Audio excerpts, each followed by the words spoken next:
Mesdames et messieurs, qui nous sommes l'édifice. Une jeunesse bâtie sur une idéologie chrétienne ainsi que travailleuse. L'édifice comme élément principal de la reconstruction d'une considération de la jeunesse dans cette société fait revivre la dignité dans les chefs de la jeunesse. Mais via multiples formations. Formation en tant qu'enseignement biblique, mieux, formation en tant que personne usée de travailler dans les champs professionnels. Aujourd'hui, les jeunes ont la conviction sur beaucoup de choses et la parole de Dieu. Ils traînent souvent sur les réseaux sociaux, ils mangent la nourriture des réseaux sociaux. Je vais vous dire, mes chers enfants, que c'est bien, cette nourriture des réseaux sociaux, elle est agréable, mais elle est superficielle. Je vous exhorte de manger comme nourriture ce qui est bien agréable et qui est profonde et reste pour l'éternité, c'est la parole de Dieu. Cette parole de Dieu va vous aider à grandir, cette parole de Dieu va vous aider à mûrir dans votre foi et vous allez devenir hommes et femmes de valeur jusqu'à dans votre vie. Femmes importantes, hommes importants dont le pays a besoin pour son épanouissement. Mais je vais vous dire que Jésus-Christ, quand il était venu ici sur la terre, il était aussi jeune que vous. Il était jeune, mais lui qui avait plus de connaissances que tout le monde, il allait aussi au temple pour aller prier. Et vous ne pouvez pas aller prier. Avez-vous déjà de la connaissance plus que Jésus pour ne pas arriver à l'église et écouter la parole de Dieu, partager la parole de Dieu, pour croître, mûrir et grandir dans votre foi. Parce qu'il y a des ça qui peuvent vous faire grandir, il y a des ça qui vous amènent à la croissance et qui fait croître aussi votre foi.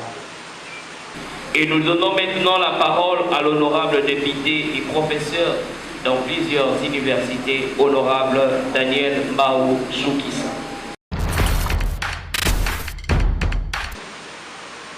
Qui porte sur l'intériorisation des valeurs, développement efficace et l'épanouissement d'un pays. Notre génération, nous avons un défi majeur. J'ai dit ma génération, vous êtes de ma génération, à renverser la tendance, à briser la glace, à détricoter les tendances lourdes et à proposer, n'est-ce pas, un nouvel archétype, un nouveau modèle dans la pensée et même dans la gestion de la chose publique. Parce que c'est de ça qu'il s'agit. Pourquoi j'aime préciser la terminologie? Parce que j'aime rendre mon discours sobre. Parce que déjà quand je construis mon texte, généralement, il est parsemé de concepts un peu touffis et luxuriants. Et un peu avec un fourmillement des expressions par moments qui frissent à boussufflure. Il m'arrive, par moi, ce que je vais échanger avec les jeunes, que je puisse y apporter des précisions pour permettre à ces jeunes, ensemble avec moi-même, de poser ces génies constructifs. Je ne sais pas si nous sommes en train de mettre sur des mêmes longueurs d'onde. Et les Saint-Esprit nous aident à partager la même vision. Qu'est-ce que signifie jeune? Un jeune, c'est celui qui présente les caractères de la jeunesse. Un homme sérieux, un jeune épanoui, c'est celui qui coparticipe à l'écriture de l'histoire. Ce n'est pas celui qui subit les effets de l'histoire. C'est celui qui fait des choix rationnels. Parce qu'en réalité, la vie est un éventail de choix. Ce que tu deviens demain, c'est ce que tu confesses. Et si tu confesses, il faut bien le faire. Parce qu'il ne suffit pas simplement de confesser et de le faire avec courage. Parce qu'il y a des choses qui ne nécessitent pas forcément le courage, qui vont au-delà du courage. Prendre un micro, parler, tu as du courage, mais tu peux simplement délier tes êtres et prendre, si vous voulez, d'éviter des matières à scandale. Donc le courage devient aussi dangereux que les meurtres. Donc, vous devez intégrer en vous les chaînes du courage, la détermination. intervention du professeur Barthélémy Ouméonga. Professeur, vous avez la parole. C'est quoi les valeurs d'éthique? C'est quoi le développement ou l'épanouissement? Nous allons maintenant nous poser la question de savoir, est-ce qu'il existe de valeurs éthiques et ces valeurs sont lesquelles? Où les trouver et comment les exploiter, ces valeurs éthiques? Est-ce que ces valeurs ont une certaine valeur, pour ne pas me répéter?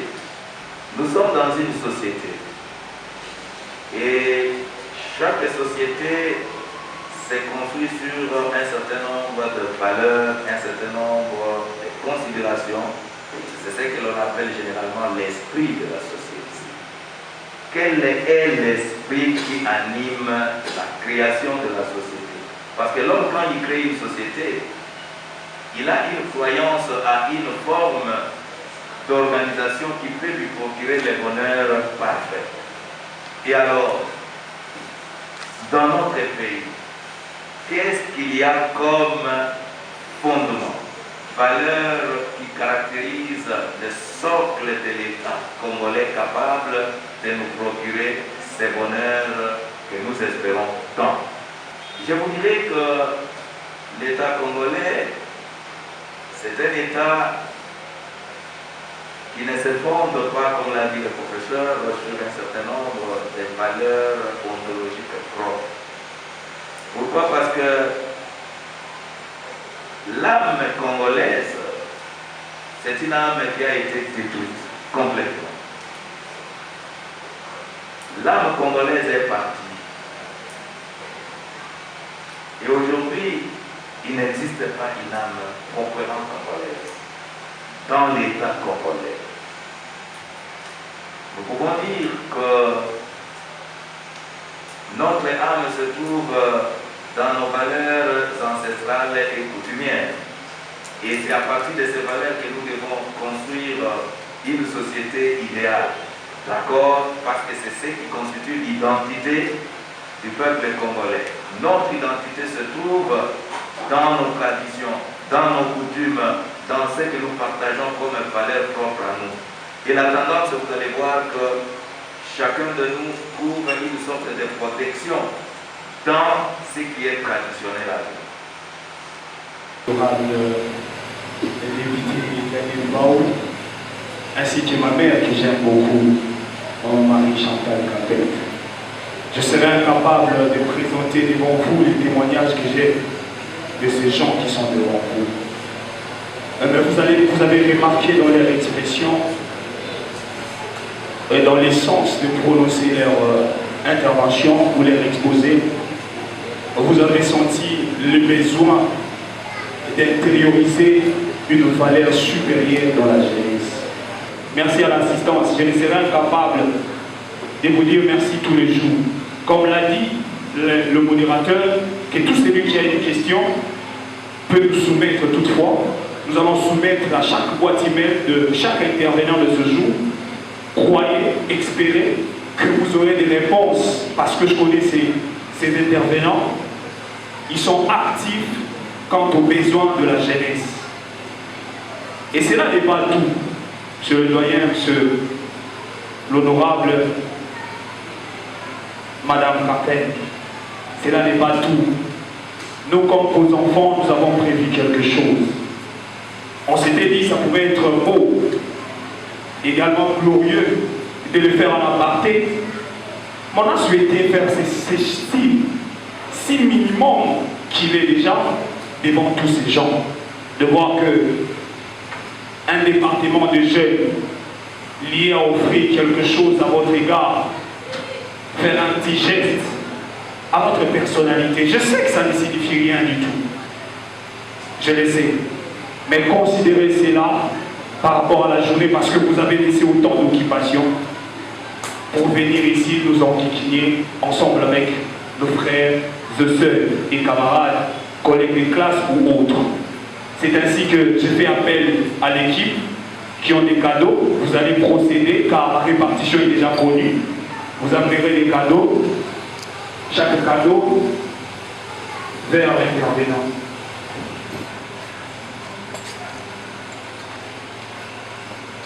On a voulu symboliser la journée en donnant à maman Marie Chantal Capet le bail, également à l'honorable petit cadeau. Merci beaucoup. Merci beaucoup. Merci beaucoup en tout cas. Si tu veux une photo, respectez les gestes et barrières.